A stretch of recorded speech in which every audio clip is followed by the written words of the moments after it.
ថៃកំពុងប្រែក្លាយព្រំដែនជាប់កម្ពុជាទៅជាខ្សែការពារកាន់តែរឹងមាំដោយសង់លេនដ្ឋានជាង1600កន្លែងប៉មប្រកាសអាសន្នតាមភូមិចំនួន143កន្លែងនិងរបងអចិន្ត្រៃយ៍រាប់គីឡូម៉ែត្រក្រុមថវិកាថ្មីជាង13លានដុល្លារគណៈរដ្ឋមន្ត្រីថៃកាលពីថ្ងៃទី18ខែសីហាឆ្នាំ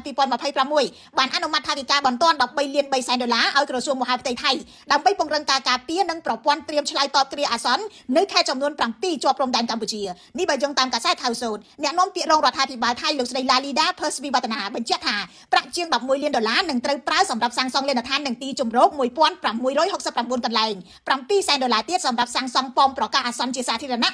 143កន្លែងនិងជាង1លាន5សែនដុល្លារសម្រាប់ពង្រឹងប្រព័ន្ធវិទ្យុតាក់ទងឌីជីថលរដ្ឋាភិបាលថៃបញ្ជាក់ថាលេនដ្ឋានទាំងនេះត្រូវបានសាងសង់ដើម្បីផ្ដល់កន្លែងសុវត្ថិភាពដល់ប្រជាជននិងមន្ត្រីក្នុងករណីមានការប៉ះទង្គិចគ្នាខណៈដែលប៉មព្រមាននិងប្រព័ន្ធតាក់ទងថ្មីនឹងជួយឲ្យអាជ្ញាធរថៃបញ្ជូនព័ត៌មានបន្ទាន់ទៅប្រជាពលរដ្ឋតាមព្រំដែនបានលឿនជាងមុនប៉ុន្តែលេនដ្ឋានជាង1600កន្លែងនេះគ្រាន់តែជាផ្នែកមួយនៃការពង្រឹងខ្សែការពារតាមព្រំដែនរបស់ថៃនិងកម្ពុជាប៉ុណ្ណោះក្រោយការប្រយុទ្ធគ្នាឆ្នាំ2025ថៃក៏បានចាប់ផ្ដើមសង់របងអចិន្ត្រៃយ៍ដោយឯកតោភាគីនៅតាមផ្នែកខ្លះនៃព្រំដែនកម្ពុជាគិតត្រឹមខែសីហាឆ្នាំ2026របងព្រំដែនជិត2គីឡូម៉ែត្រត្រូវបានសាងសង់រួចរាល់ហើយថៃមានផែនការបន្តសាងសង់ជិត7គីឡូម៉ែត្រទៀតព្រមទាំងសិក្សាទីតាំងផ្សេងៗតាមបណ្ដោយព្រំដែនកម្ពុជាថៃក្រៅពីការបង្កើនការពង្រឹងហេដ្ឋារចនាសម្ព័ន្ធក្នុងទឹកដីរបស់ខ្លួនយោធាថៃក៏បន្តពង្រឹងការកាន់កាប់ទឹកដីរបស់កម្ពុជានៅខេត្តឧត្តរមានជ័យព្រះវិហារបន្ទាយមានជ័យនិងពោធិ៍សាត់ផងដែរនៅតំបន់ទេសចរដូចជាតាមប្រាសាទបុរាណថៃឈូសឆាយធ្វើផ្លូវបើកជាទីកំសាន្តដីផ្ទះចំការរបស់ពលរដ្ឋខ្មែរថៃយកពុះចែកឲ្យពលរដ្ឋខ្លួនចំណែកផ្លូវថ្នល់មួយចំនួនត្រូវបន្តរាំងខ្ទប់កម្ពុជាបានតវ៉ា48លើកមកហើយតែថៃមិនឆ្លើយតប